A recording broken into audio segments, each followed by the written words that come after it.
warahmatullahi wabarakatuh. Salam sejahtera untuk kita semua.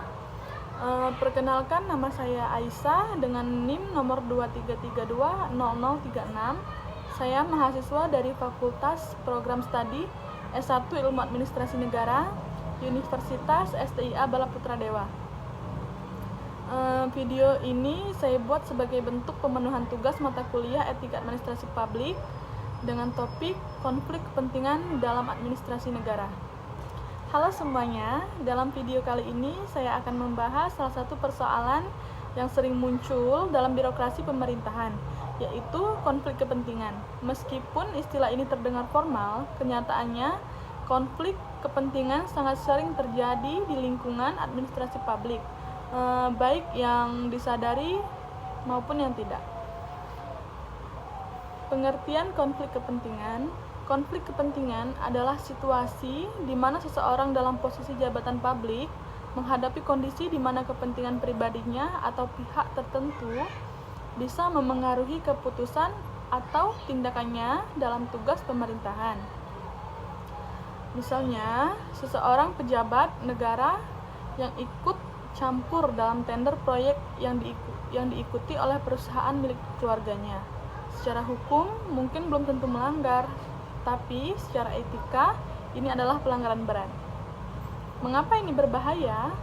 Konflik kepentingan berbahaya karena yang pertama itu dapat merusak kepercayaan publik terhadap aparatur negara. Yang kedua, bisa mengarah ke tindakan korupsi dan kolusi.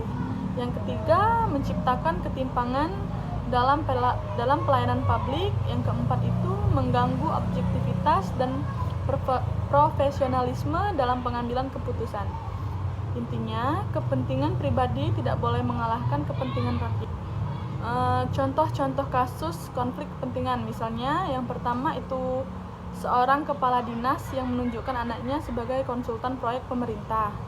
Yang kedua, ada juga pegawai negeri yang juga menjadi pemilik perusahaan swasta yang jadi rekanan pemerintah.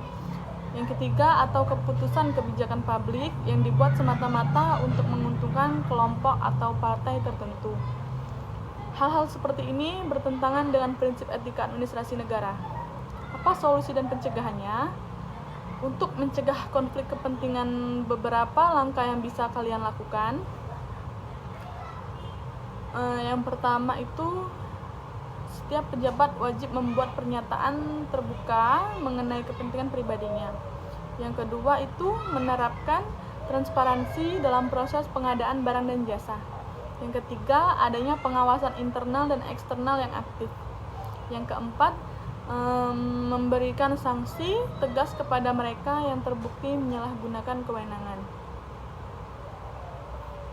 Yang paling penting adalah membangun budaya kerja yang menjunjung etika dan profesionalisme.